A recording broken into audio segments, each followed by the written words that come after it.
The morning sun peeked through the tall glass windows of the airport terminal as James Whitfield checked his expensive watch for the third time in 5 minutes. Everything in his life ran on schedule, and today was no different.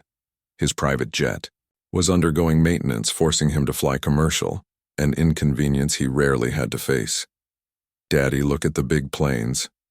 4-year-old Tyler pressed his small hands against the glass, his eyes wide with wonder at the massive aircraft moving across the tarmac. James nodded without looking up from his phone. "Yes, very nice. Don't touch the glass, please. Fingerprints." His voice was kind but distracted as he scrolled through urgent emails. His tech company was closing a major deal today, and even though he was taking Tyler to visit his grandparents, work never stopped. A flight attendant approached them with a warm smile. "Mr. Whitfield, we're ready to begin pre-boarding for first-class passengers." James slipped his phone into the pocket of his tailored suit jacket and took Tyler's hand. "That's us, buddy. Remember what we talked about? You're going to be a good boy on the plane, right?" Tyler nodded eagerly, clutching his stuffed dinosaur, a limited edition toy that cost more than what some people earned in a week. "I promise, Daddy." They walked past the long line of waiting passengers, some of whom glanced at them with a mixture of recognition and envy. James had been featured in business magazines, and his face was becoming increasingly recognizable, especially after his company went public last year. In the back of the regular boarding line stood a woman and her 10-year-old son. The woman checked her boarding passes nervously, her fingers slightly worn from years of hard work. Her son, Andre, stood quietly beside her, taking in the busy airport scene with observant eyes. "Mom, are you sure Grandma will recognize me?" "It's been 3 years," Andre asked, adjusting the straps of his worn backpack. Lisa Thomas smiled down at her son, her eyes crinkling at the corners. "Of course she will. You might have grown taller, but you still have the same kind eyes." She ruffled his hair affectionately. "I'm sorry it took us so long to visit her again." Andre shrugged, understanding in his young face. "It's okay, I know you had to work a lot." The truth was that it had taken Lisa 3 years to save enough for these plane tickets. As a single mother working 2 jobs, luxuries like air travel were rare. But her mother's health was declining and this visit couldn't be postponed any longer. Final boarding call for Flight 372 to Los Angeles, the announcement blared over the speakers. Lisa gripped their boarding passes tighter. "That's us, come on." They hurried to the gate where the attendant gave them a slightly impatient look. "Just in time. You'll need to check that bag, ma'am. We've run out of overhead space." Lisa's face fell. "But all our things are in here." Andre touched his mother's arm. "It's okay, Mom, I'll keep my backpack with me, it has my game in it." The game console was Andre's most prized possession, a birthday gift his mother had worked overtime for months to afford. It wasn't the newest model, but to Andre, it was everything. The flight attendant's expression softened. "The small backpack can stay with you, young man." They made their way down the jet bridge, the last passengers to board the crowded plane. As they moved through first class, Andre couldn't help but notice the spacious seats and the passengers already sipping drinks in large, comfortable chairs. He spotted Tyler, the little boy with the dinosaur toy, sitting by the window while his father organized their space with practiced efficiency. Tyler waved at Andre, who smiled, and waved back before continuing to their seats several rows behind in economy. Their seats were in the middle row, cramped between a businessman typing furiously on his laptop and a college student with headphones. Lisa helped Andre buckle his seatbelt before securing her own. "Are you excited about the flight?" she whispered to Andre, trying to mask her own nervousness. This was only the second time she had ever flown. Andre nodded, his eyes bright with anticipation. "I can't wait to see what the clouds look like from up close." Meanwhile, in first class, James was arranging Tyler's toys and tablets to keep him occupied during the 5-hour flight. The flight attendant stopped by with a warm towel and a menu. "And why? I get you anything to drink before takeoff, Mr. Whitfield?" James ordered sparkling water for himself and apple juice for Tyler, who was bouncing slightly in his seat with excitement. "First time flying?" An older businessman across the aisle smiled at Tyler. James shook his head. "No, He usually flies on our private jet. This is his first time on a commercial airliner. The man raised his eyebrows, suitably impressed, and returned to his newspaper. James didn't mean to sound boastful. It was simply his reality. After building his tech empire from nothing, he had become accustomed to certain luxuries. He had worked hard for everything he had, putting in 18-hour days for years before his big break. Now, at 38, he was worth millions, with investments spanning multiple industries. The plane began to move, and Tyler squealed with delight. "We're going, Daddy. We're going," James smiled, putting his phone away as instructed for takeoff. He rarely had uninterrupted time with Tyler. Between business trips and late nights at the office, James relied heavily on Tyler's nanny, Ms. Chen, for day-to-day parenting. This trip was partly an attempt to connect more with his son after his wife, Catherine, had pointed out how little time he spent with Tyler. "Look out the window, Tyler.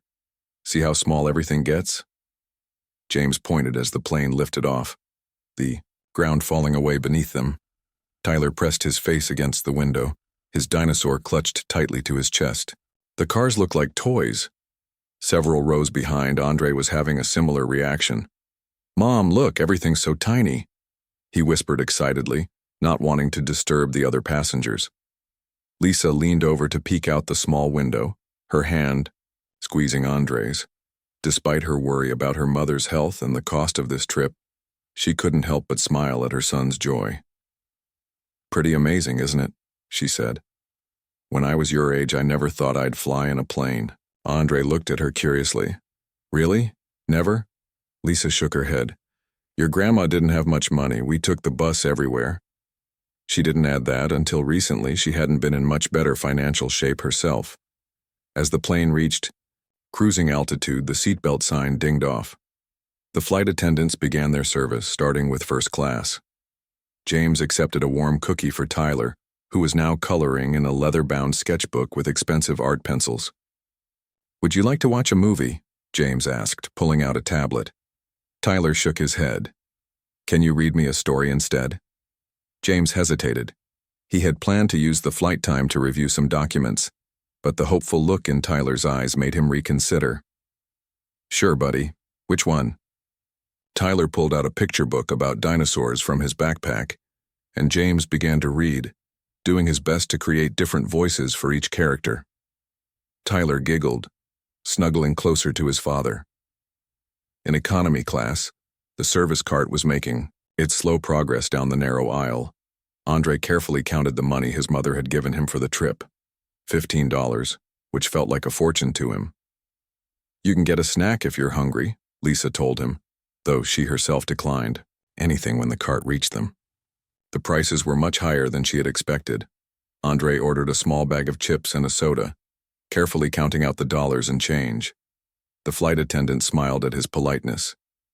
"Thank you," Andre said, accepting his treats. He immediately offered half his chips to his mother. "You eat them," she insisted. "I'm not hungry." But Andre knew better. He had seen her skip meals before to make sure he had enough. He placed a few chips in her hand anyway. "Please, Mom, it's more fun to share." Lisa's eyes softened, and she accepted the chips with a smile. The first hour of the flight passed peacefully. James read 3 books to Tyler before finally pulling out his phone to check his emails. Tyler was content drawing pictures of the clouds and dinosaurs, occasionally asking his father questions about how planes fly or how high up they were. Andre had taken out his game console and was playing with the sound turned all the way down, so as not to disturb anyone. Lisa had fallen asleep beside him, her head resting awkwardly against the seat. He noticed her neck would be sore when she woke, so he gently adjusted her position and placed his rolled-up sweatshirt between her head and the seat. Outside, the sky was a brilliant blue with fluffy white clouds floating below them like a sea of cotton. Both Tyler and Andre, from their different sections of the plane, marveled at the view. 2 boys from vastly different worlds, sharing the same sky. Little did they know that their worlds were about to collide in a way that would change both of their lives forever. The plane hit the first patch of turbulence about 90 minutes into the flight. The aircraft shuddered and dipped suddenly, causing drinks to slosh and passengers to grip their armrests. The captain's voice came over the intercom, calm and reassuring. "Folks, we're experiencing some light turbulence. Nothing to worry about, but I'm turning on the seatbelt sign. Please return to your seats if you're up and about." In first class, Tyler's eyes widened with fear at the unfamiliar sensation. His dinosaur toy slipped from his hands and fell to the floor. James, who had been responding to an urgent email, reached down to retrieve it. "It's okay, buddy, just a little bumpy air," James said, handing the stuffed animal back to his son. Tyler clutched the dinosaur tightly. "I don't like it, Daddy." His lower lip trembled slightly. "It'll be over soon," James assured him, returning to his phone. The company's stock had dropped 2 points after a competitor announced a new product line and his team needed direction. The plane jolted again, harder this time. A flight attendant stumbled slightly before catching herself on a seat back. Tyler let out a frightened whimper that quickly grew into a wail. "Daddy, make it stop," he cried, tears streaming down his face. James put his phone away and tried to comfort his son. "Hey, it's okay, look, see, I'm not scared." He pointed out how the flight attendants were still smiling and moving around. "If they're not worried, we don't need to be either." But his words had no effect. Tyler's cries grew louder, drawing glances from nearby passengers. "Shh, Tyler, please," James whispered, feeling the weight of judgmental eyes. "Remember, big boys don't cry over little bumps." This only made Tyler cry harder. James felt a flash of frustration, immediately followed by guilt. He wasn't good at this. Catherine would have known exactly what to say or do. He always seemed to make things worse. In economy class, the turbulence felt even more pronounced. Lisa had woken up with a start at the first bump. She immediately reached for Andre's hand. "Just some bumpy air," Andre said, repeating what he'd heard a flight attendant tell another nervous passenger. "The plane is built to handle it."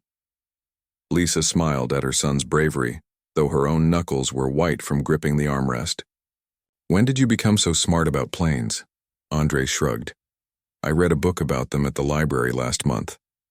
The turbulence subsided after a few minutes, but up in first class, Tyler's crying didn't stop. If anything, it intensified. James tried everything he could think of. Toys, games on the tablet, promises of ice cream when they landed, but nothing worked. "What's wrong, buddy? Tell me what's bothering you," James pleaded quietly, conscious of the irritated sighs from neighboring passengers. Tyler could only sob harder, his words coming out in hiccuping bursts. "I want Mommy and Ms. Chen." James felt a pang of hurt, though he knew it wasn't fair. Of course Tyler would want his mother and his nanny. They were the ones who comforted him when he was upset, who knew his routines and preferences. James was practically a stranger to his son's daily life. "Mommy's on her business trip, remember? And we're going to have fun at Grandma and Grandpa's house," James said, trying to sound cheerful despite the sinking feeling in his chest. A flight attendant approached with a concerned smile. "Is everything okay? Can I get him some juice or maybe a coloring book?" James nodded gratefully. "Yes, please. Anything that might help." She returned quickly with apple juice in a plastic cup with a lid and straw, along with a coloring book featuring cartoon airplanes. "Here you go, sweetie. Would you like to color a picture for your daddy?" Tyler turned away, burying his face in James's expensive suit jacket, leaving tear stains and snot on the fine material. James didn't even notice the damage to his clothing, too concerned with his son's distress. "He's not usually like this," James explained, embarrassment coloring his cheeks. "He's normally such a happy kid." The flight attendant nodded sympathetically. "Children sometimes react differently to flying. The pressure changes can hurt their ears, or the confined space can make them anxious." As she walked away, Tyler's cries grew even louder, now punctuated with screams. James felt helpless and increasingly desperate. He had built a tech empire from nothing, managed thousands of employees and negotiated billion-dollar deals, yet he couldn't comfort his own 4-year-old son. The businessman across the aisle, who had seemed impressed earlier, now wore a look of clear annoyance. "Can't you control your child?" he muttered, just loud enough for James to hear. James felt his face flush with a mixture of embarrassment and anger, Before he could respond, an elderly woman in front of them turned around. "Young man," she addressed. The businessman, not James. "Children aren't machines you can simply switch off. Have some compassion." She then smiled kindly at James. "My grandson went through a phase like this. It will pass." James nodded gratefully, though her words provided little practical help as Tyler continued to wail. "Sir," another flight attendant approached, her voice gentle but firm. "I'm going to need to ask you to try to quiet your son. His crying is disturbing the other passengers." "What do you think I'm trying to do?" James snapped, immediately regretting his tone. "I'm sorry, I'm doing my best." The flight attendant's expression softened. "I understand. Sometimes walking up and down the aisle can help. The movement might soothe him." James stood up, lifting Tyler into his arms. "Let's try that, buddy. Let's go for a little walk." They began slowly pacing the first-class aisle, but Tyler's screams only seemed to intensify. Passengers either stared openly or deliberately looked away, both reactions making James feel worse. After 3 increasingly uncomfortable loops of the first-class cabin, the head flight attendant suggested they try walking further back into the main cabin. "Sometimes the white noise is louder back there, which can be calming for some children," she explained. Desperate for any solution, James carried his howling son through the curtain that separated first class from economy. The contrast was immediate. Narrower seats, less legroom, and many more people packed closely together. Some passengers looked up at the sound of Tyler's cries, while others kept their eyes fixed on books or screens, trying to create their own bubble of peace. As they walked down the aisle, James noticed how different the experience was back here. Flight attendants moved more quickly, serving more people with fewer amenities. Passengers sat shoulder to shoulder, some looking uncomfortable in the confined space. He rarely ventured into economy class, and the reminder of his privilege made him feel suddenly self-conscious. Tyler's screams had now been going on for nearly 45 minutes without pause. His little face was red and swollen from crying, and his voice was becoming hoarse. James had never felt more inadequate in his life. "Have you tried checking if his ears hurt?" a woman suggested as they passed. "My little one used to scream like that when the pressure bothered her ears." James had already tried that, but he nodded politely anyway. "Thank you." Near the back of the plane, Lisa watched the well-dressed man carry his screaming child up and down the aisle. She felt a pang of sympathy. She'd been in similar situations when Andre was younger. "That poor little boy," she murmured. "And his dad looks completely overwhelmed." Andre looked up from his game and watched the pair pass by again. The little boy's cries were piercing, and some passengers were now covering their ears or casting annoyed glances at the father and son. "Maybe he's scared," Andre suggested, his eyes following the distressed child. There was no judgment in his voice, only concern. James was at his wit's end. Tyler's face was pressed against his shoulder, his small body shaking with sobs. Nothing was working. Not walking, not talking, not bribing. He had even tried calling Catherine, forgetting in his desperation that she would be in meetings all day and wouldn't answer. As they passed Andre and Lisa's row for the 3rd time, Andre made a decision. He tucked his game console safely into his backpack and unbuckled his seatbelt. "Andre, what are you doing?" Lisa asked, surprised. "I want to try to help," Andre said simply. "Remember how you used to help me when I got scared?" Before Lisa could respond, Andre had stepped into the aisle, directly in front of James and the crying Tyler. James nearly collided with him, stopping just in time. "Excuse me, sir," Andre said politely, having to speak up to be heard over Tyler's wails. "I think I might be able to help." James looked down at the boy standing before him, a child not much older than 10, wearing simple clothes that had seen better days. Under normal circumstances, James might have brushed past him with a polite smile. But these weren't normal circumstances, and James was desperate enough to try anything. "How?" he asked simply, adjusting his grip on Tyler, who continued to sob against his shoulder. Andre gestured to a nearby empty seat where an airline pillow had been left behind. "Maybe we could sit there for a minute?" I think he might be scared because he doesn't understand what's happening. James hesitated, then nodded. He had tried everything else. What did he have to lose? The flight attendant who had been watching? The interaction nodded her approval, grateful that someone might be able to help the distressed child. As James sat down with Tyler still clinging to him, Andre took a deep breath. He wasn't sure if his idea would work, but he remembered how frightened he had felt during his first flight, and how his mother had known exactly what to say to make him feel better. What happened next would astonish everyone on board, including James himself, and forge an unexpected connection that crossed the invisible barriers of social class and privilege that had, until now, kept these two families' worlds apart. Andre stood quietly beside the seat where James had settled with the still sobbing Tyler. For a moment, he simply watched the little boy, his eyes filled with a wisdom that seemed beyond his years. "Hi there," Andre said softly, crouching down to get on eye level with Tyler. "My name is Andre. What's yours?" Tyler's sobs paused for just a second, just long enough to hiccup, "T. Tyler," before burying his face back against his father's chest. James looked at Andre with a mixture of desperation and skepticism. What could this child possibly do that he hadn't already tried? Still, there was something in the boy's calm demeanor that made James willing to let him try. "He's been crying for nearly an hour," James explained, his voice hoarse with exhaustion. "I've tried everything." Andre nodded thoughtfully. "Sometimes it's not about trying everything. Sometimes it's about trying the right thing." He turned his attention back to Tyler. "Hey Tyler, is this your first time on a big plane?" Tyler peeked out from his father's suit jacket with one eye, his breath still coming in shuddering gasps. He gave a tiny nod. "Mine too," Andre said, though this wasn't entirely true. He had flown once before, but he sensed that what Tyler needed now was connection, not facts. "It's pretty scary, huh? All these strange noises and feelings." Another small nod from Tyler. "You know what?" Andre continued, his voice gentle and conversational.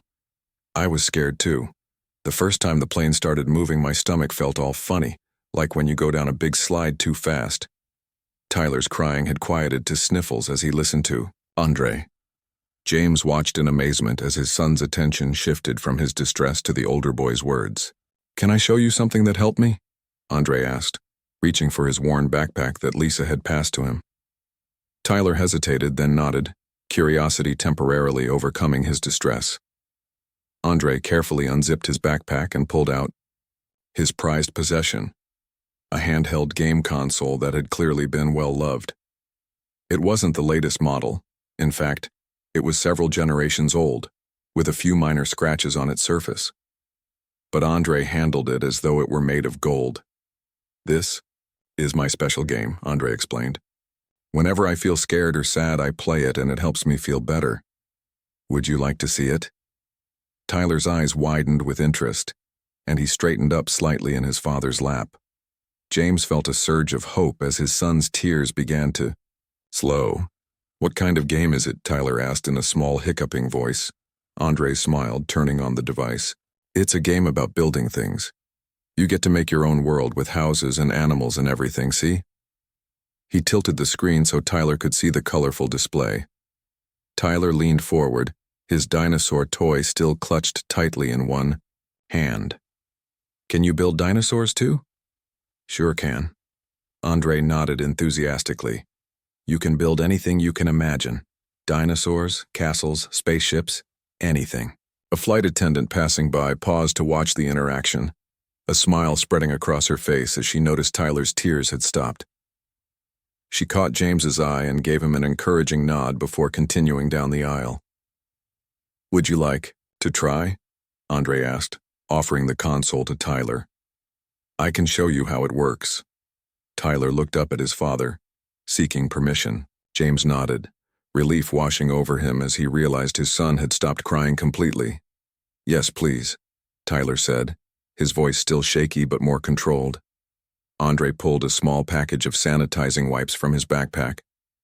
"My mom always says we should clean things before sharing them," he explained, carefully wiping down the console before handing it to Tyler. That way we don't share germs. James was struck by this thoughtful gesture. It was the kind of thing Catherine would have done, a small act that showed consideration for others. Lisa had been watching from her seat, ready to intervene if needed. But seeing how naturally Andre was handling the situation, she remained where she was, her heart swelling with pride.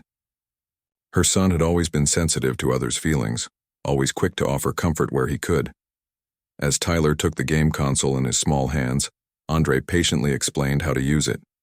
See this button? That makes your character jump. And this one lets you build things. Tyler's face lit up with excitement as he pressed a button and watched a block appear on the screen. Look, Daddy, I made a block. That's great, buddy, James said, his voice thick with emotion. He looked at Andre with undisguised gratitude. Thank you. Andre shrugged, a modest smile on his face. It's okay. Everyone gets scared sometimes. Nearby passenger who had been visibly annoyed by Tyler's crying earlier now watched the scene with a softened expression.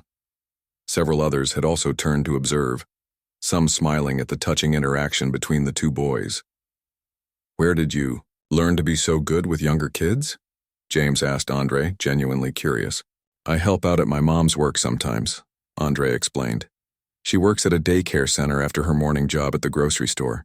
I go there after school and play with the little kids while she finishes her shift. James glanced over at Lisa, who was watching them with a mixture of pride and slight embarrassment at being the center of attention. He nodded to her in acknowledgement and thanks. You've done an amazing job raising him, James said when she approached a few minutes later. Lisa's cheeks flushed slightly at the compliment. He's always had a big heart. Even when we didn't have much, he was always willing to share whatever he had. As the adults spoke quietly, the two boys became absorbed in the game.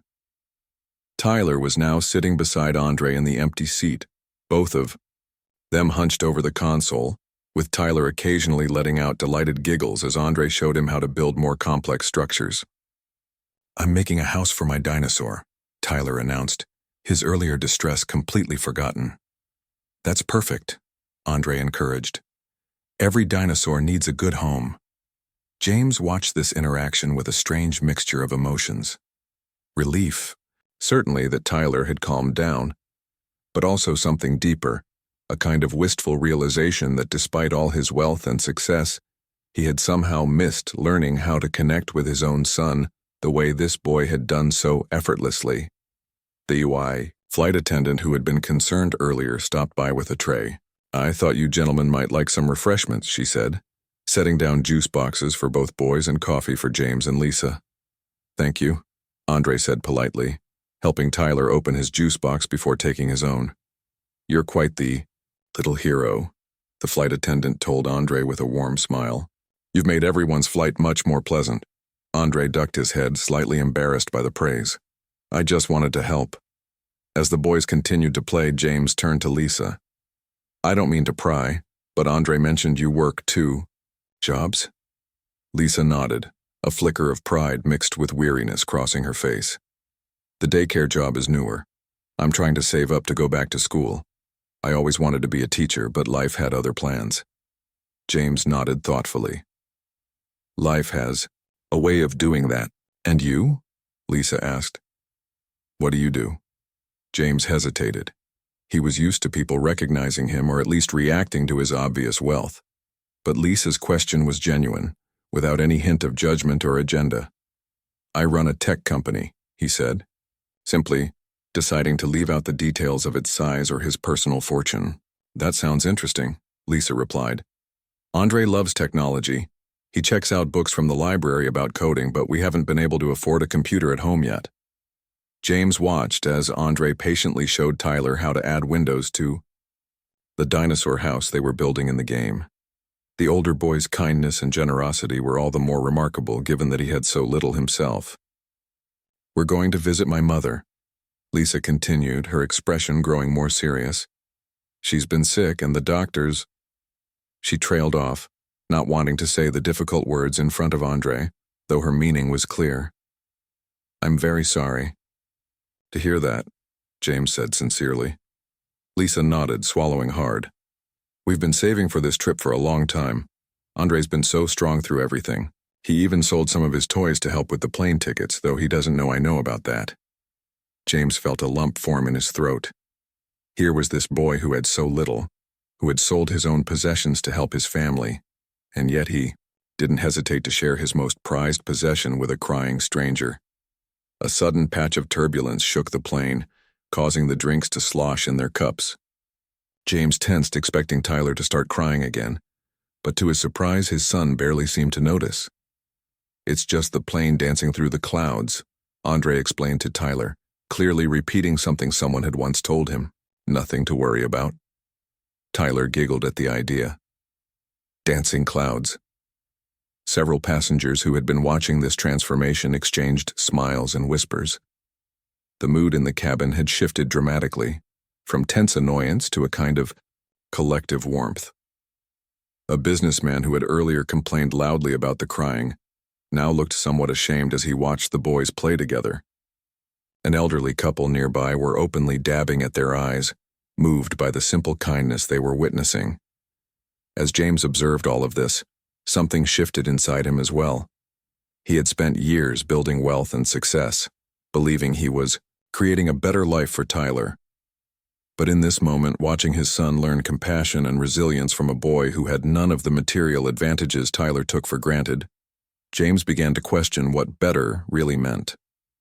The plane continued, its journey across the sky, carrying all these people with their different lives and circumstances. But for a brief time, in this metal tube hurtling through the clouds, those differences seemed to matter less than the simple human connection that had formed between two boys from vastly different worlds. And as the seatbelt sign dinged off again, signaling smoother air ahead, James couldn't help but feel that something important had changed. No, just for Tyler, but for him as well. Something he couldn't quite put into words yet, but that he knew he would carry with him long after this flight had ended. For the next hour, the two boys remained huddled together over the game console, their heads nearly touching as they collaborated on their virtual world. Tyler had completely forgotten his earlier distress, now fully absorbed in the joy of creation and the warm guidance of his new friend. "Let's add a lake for the dinosaur to drink from," Andre suggested, showing Tyler how to create blue blocks in a pattern. "And fish. Dinosaurs eat fish, right?" Tyler asked, his eyes bright with excitement. Andre smiled. "Some of them did. The ones that weren't vegetarians." "What's a vegetarian?" Andre pronounced carefully. "It means they only ate plants." Tyler's face scrunched in concentration as he tried to remember the new word. "Like my Aunt Karen. She only eats plants too." Both boys giggled, and James found himself smiling as he watched them. He couldn't remember the last time he'd heard Tyler laugh so freely. Lisa had returned to her seat at Andre's insistence that he was fine helping Tyler. James remained nearby, alternating between checking his emails and observing the boys' interaction. He was struck by how naturally they communicated, despite their age difference and vastly different backgrounds. The flight attendant who had been concerned earlier stopped by again. "Your son seems much happier now," she said to James with a warm smile. "That young man is quite remarkable." James nodded in agreement. "He certainly is." As he watched Andre patiently explain another game feature to Tyler, James found himself wondering about the boy's life. What kind of future awaited someone so clearly bright and compassionate, yet born into circumstances that limited his opportunities? It was a question James rarely had cause to consider in his daily life, surrounded as he was by wealth and privilege. His thoughts were interrupted when Andre glanced up at him.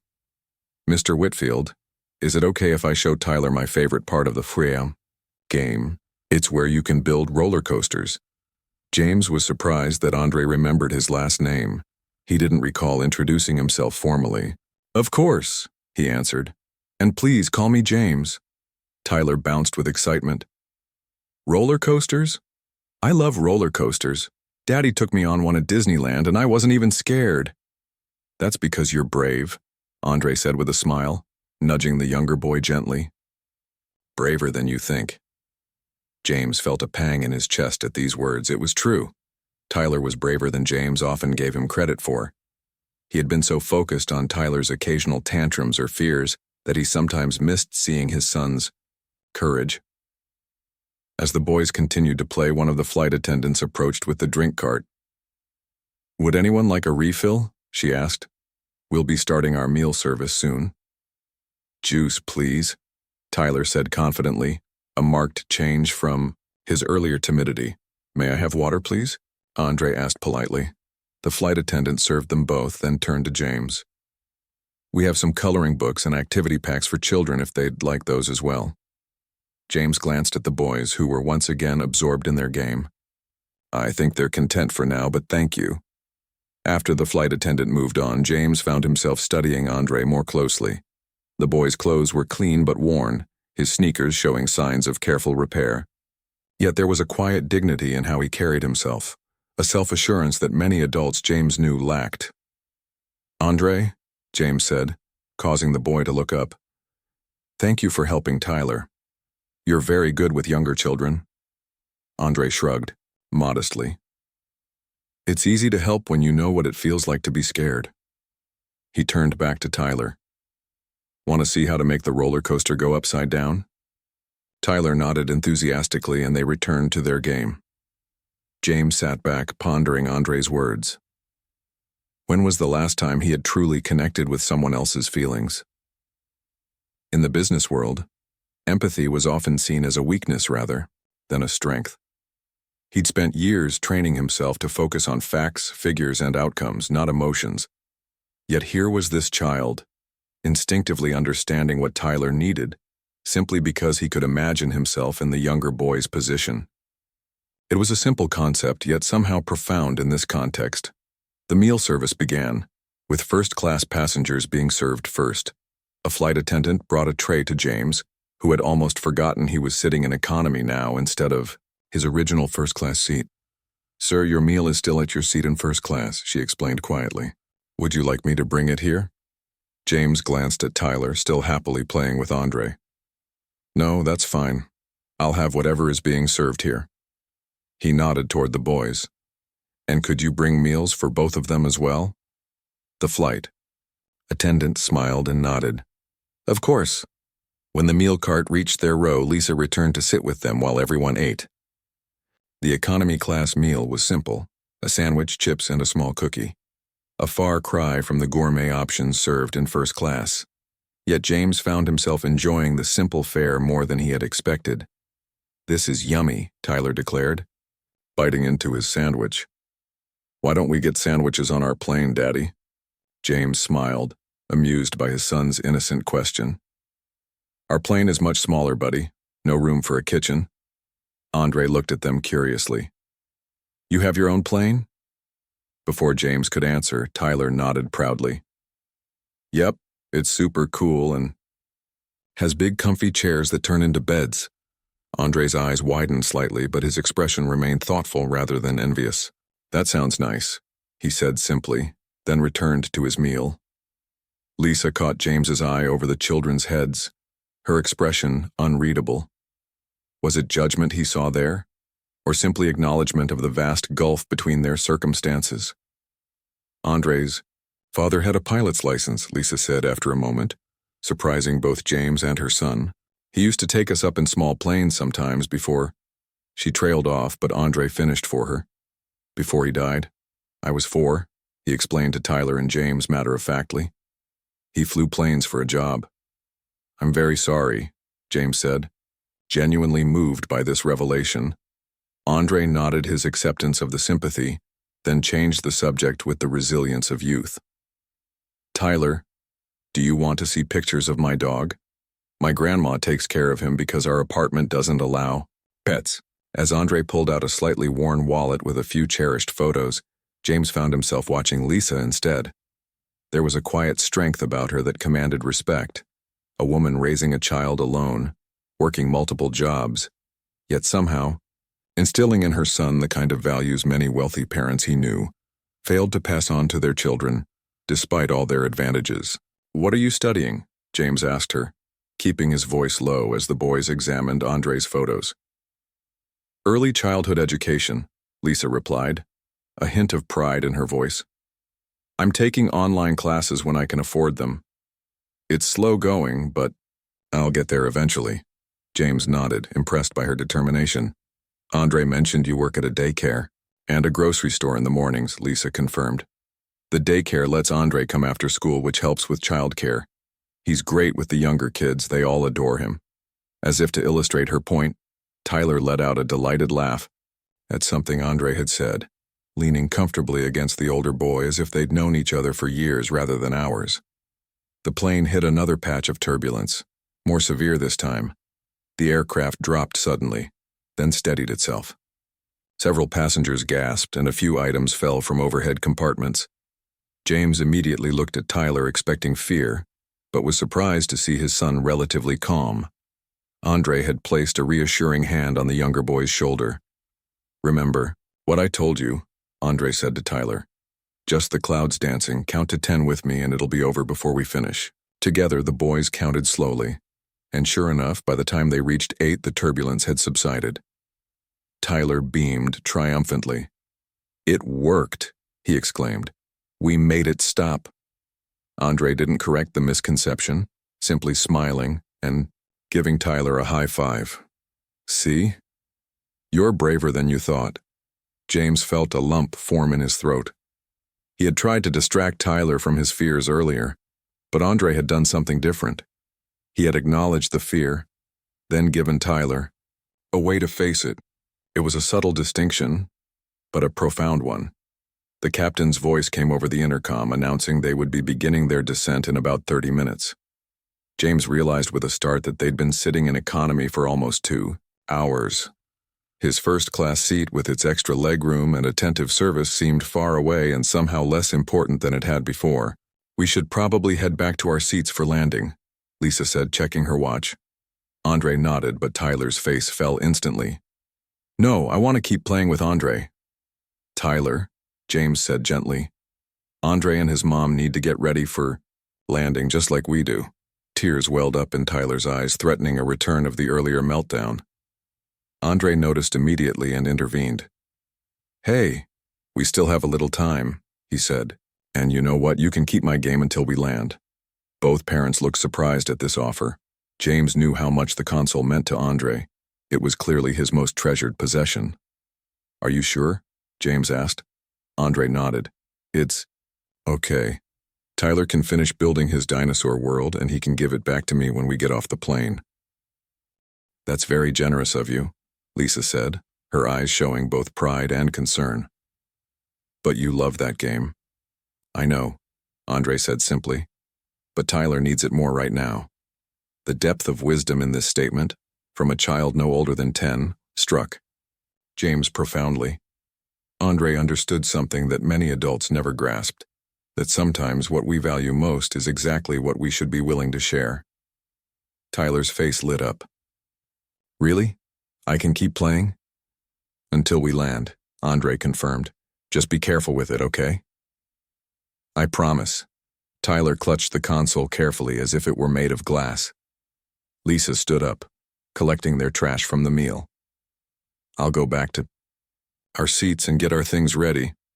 Andre, you can come back when you're ready, but before the seatbelt sign comes on." As Lisa made her way back to their original seats, James turned to Andre. "That was very kind of you. Not many people would lend their favorite possession to someone they just met." Andre shrugged, watching as Tyler continued to play the game. "My mom always says that things are just things, but helping someone feel better lasts forever." James felt those words sink deep into his consciousness.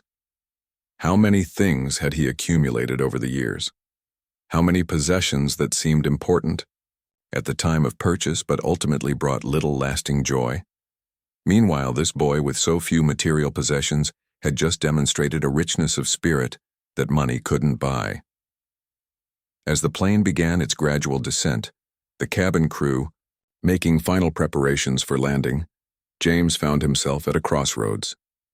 In a short time they would land, collect their belongings, and go their separate ways.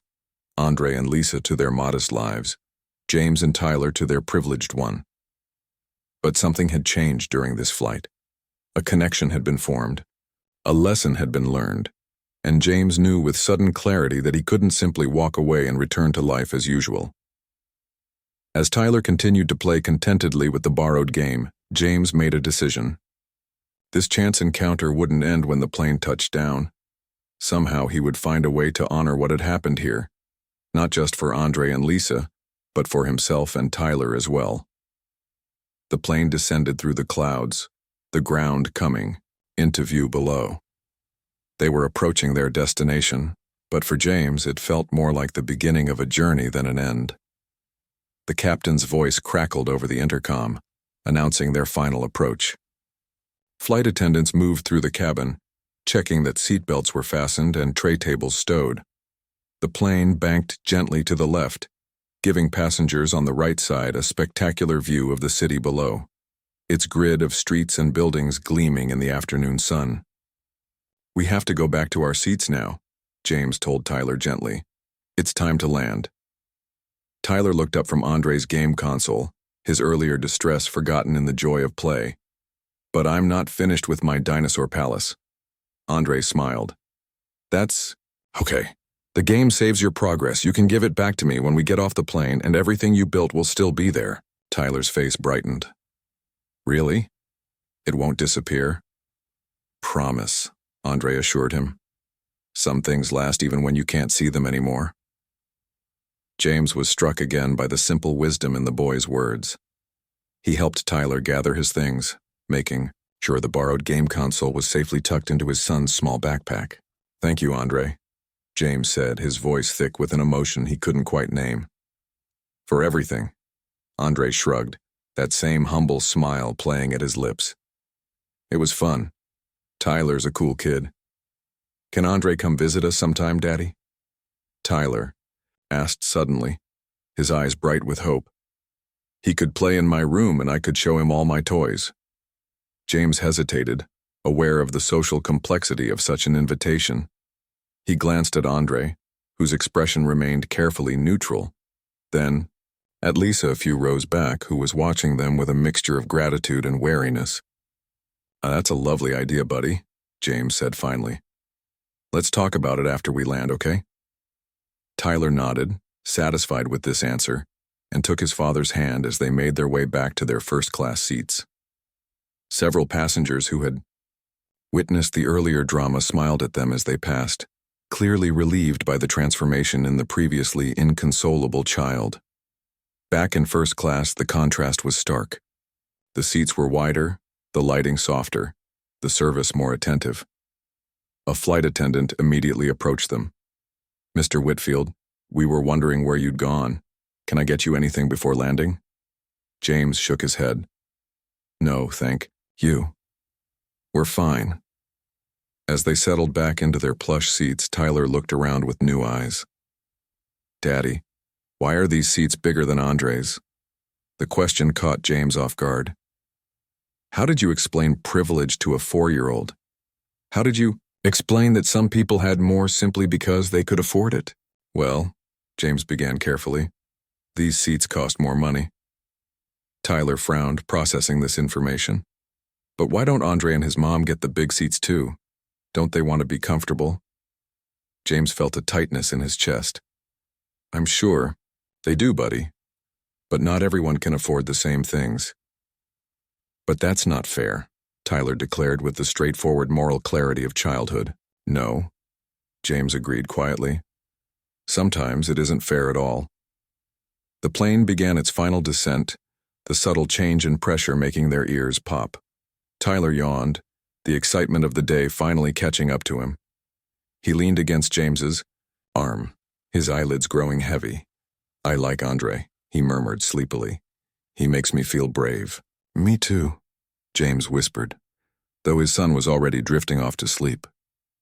As the plane touched down with a gentle bump and the familiar sounds of the landing gear deploying, James found himself thinking about what would happen next.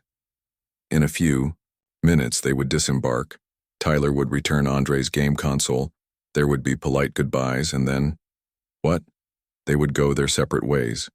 James to his luxury SUV waiting in the premium parking area, Lisa and Andre probably to public transportation, James would take Tyler to his parents' spacious home in an exclusive neighborhood, while Lisa and Andre would visit a grandmother who couldn't afford proper medical treatment.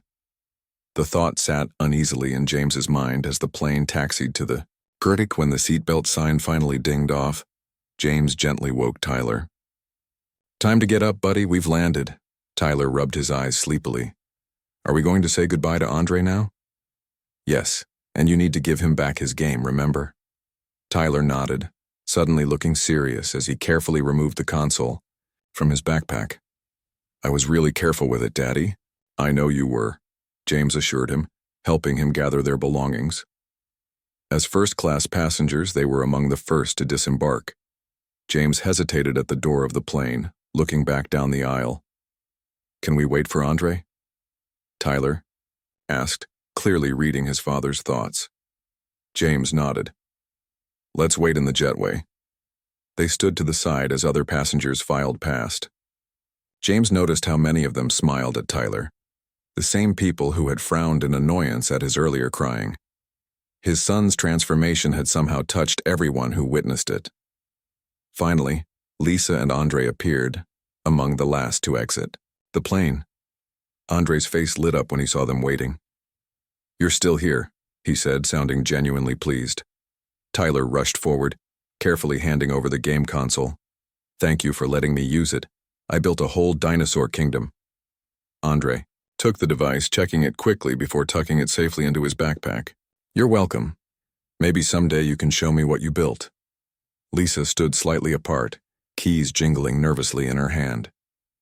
"Thank you again for being so kind to Tyler," she said to Andre, then to James. "We should be going. We need to catch the airport shuttle to the rental car place." James made a sudden decision. "Let me give you a ride." Lisa looked startled. "Oh, that's not necessary." "Please," James insisted. "It's the least I can do after Andre helped us so much." Lisa hesitated, clearly torn between practicality and pride. "Please, Mom," Andre asked quietly. "My legs are really tired." James suspected this was Andre's way of helping his mother accept the offer without losing face, and he felt a fresh wave of admiration for the boy's emotional intelligence. Lisa finally nodded. "Thank you. That would be helpful." As they walked through the terminal together, James noticed how Andre stayed close to Tyler, pointing out interesting things and keeping the younger boy engaged. Despite the significant age difference, they had formed a genuine bond during their time together. At the baggage claim, James collected his and Tyler's expensive matching luggage, while Lisa and Andre waited for a single worn suitcase they shared. The contrast between their possessions was just another visible marker of the vast difference in their circumstances. Outside, James led them to the premium parking area where his driver was waiting with a luxury SUV. "Robert, will be giving these folks a ride to their destination," James informed the driver, who nodded professionally and opened the doors for everyone.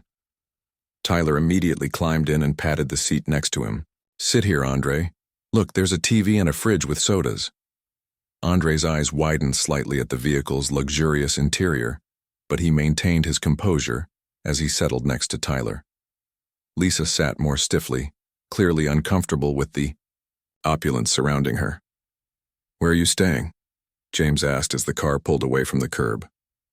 "The Greenview Motel," Lisa answered. "It's about 20 minutes from the hospital where my mother is." James nodded, recognizing the name of a budget motel chain. "And how is your mother doing?" Lisa's expression tightened. "Not well. The doctors say..." She glanced at Andre and lowered her voice. "They've given her weeks, maybe a month. The cancer has spread too far for treatment to help now." James felt a pang of sympathy. "I'm very sorry to hear that." "We've been saving for this trip for over a year," Lisa continued quietly. "I wanted Andre to have a chance to say goodbye." In the back seat, the two boys were oblivious to this conversation, absorbed in examining the car's entertainment system. Tyler was showing Andre how to use the built-in tablet that controlled the TV, lights, and climate settings. "And after your visit?" James asked carefully. "What then?" Lisa sighed. "Back home, Back to work. Andre starts school again next week. He seems very bright, James observed. Does he do well academically? A flash of pride crossed Lisa's face. He's at the top of his class. His teachers say he has a gift for math and science. Has he had any opportunities to develop those interests outside of school?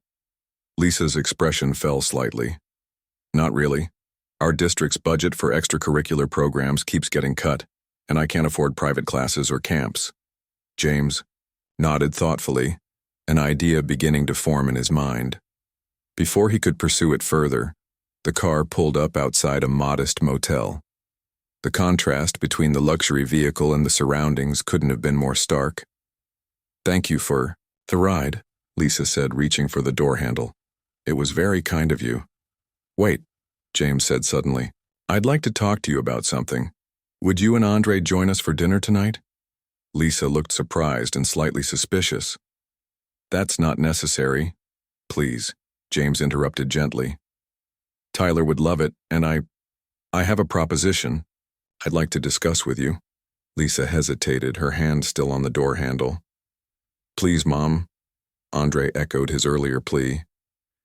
"Tyler said he wants to show me his dinosaur collection on his tablet." Lisa finally nodded. "All right, dinner would be nice." They exchanged contact information, and James promised to send the car for them at 6 o'clock. As Lisa and Andre collected their suitcase and walked toward the motel office, Tyler waved enthusiastically through the window. "Are they coming to Grandma and Grandpa's house?" Tyler asked as they drove away. "Not today, buddy," James replied, "but we'll see them again tonight." Later that evening, in a private dining room at one of the city's finest restaurants, the four of them sat around a table set with fine china and crystal. Tyler and Andre, both dressed in their best clothes, though the difference in quality was apparent, were engrossed in a game on James's tablet while the adults talked. "I'm still not clear on what you're proposing," Lisa said cautiously after James had spent several minutes explaining his idea. "It's simple," James replied. "I want to establish a foundation to support children's emotional well-being programs. What Andre did today, the way he connected with Tyler, the emotional intelligence he displayed, it was remarkable. I'd like to create something that can nurture those qualities in other children." Lisa nodded slowly. "That sounds worthwhile, but what does it have to do with us?" James took a deep breath. "I'd like Andre to be the first recipient of the Foundation's educational grant program, full funding for any educational opportunities he's interested in, summer camps, specialized programs, eventually college." Lisa's eyes widened. "That's extremely generous, and I'd like to offer you a job," James continued, "as the Foundation's first program director. Your background in early childhood education would be perfect." Lisa sat back, clearly stunned. "Mr. Whitfield, James, please." "James," she corrected herself.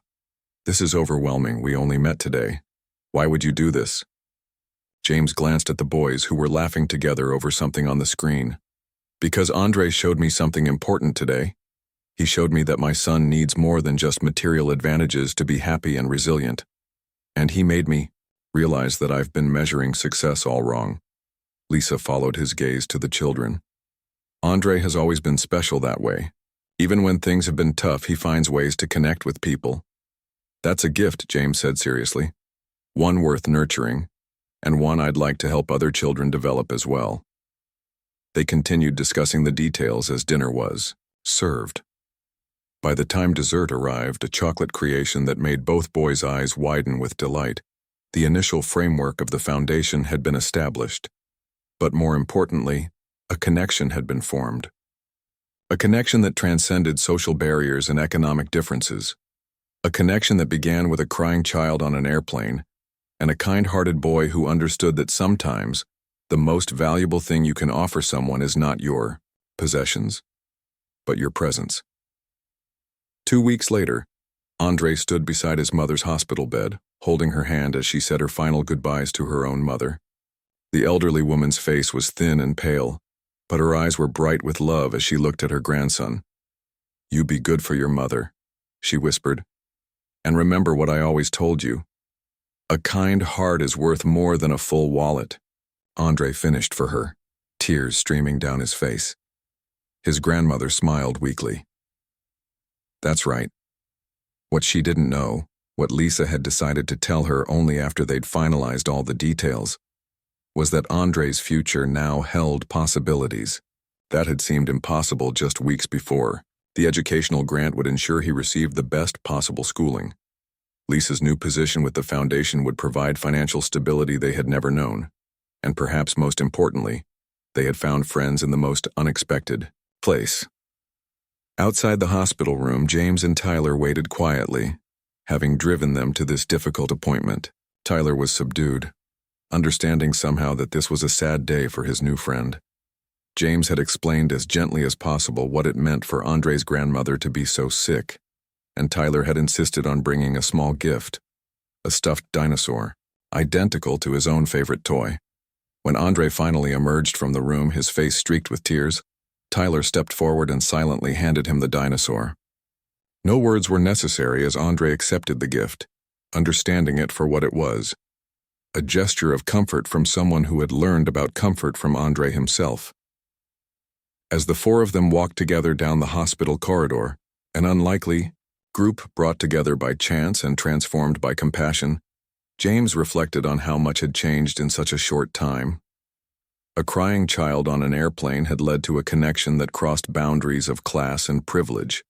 A simple act of kindness had sparked the creation of a foundation that would go on to help thousands of children.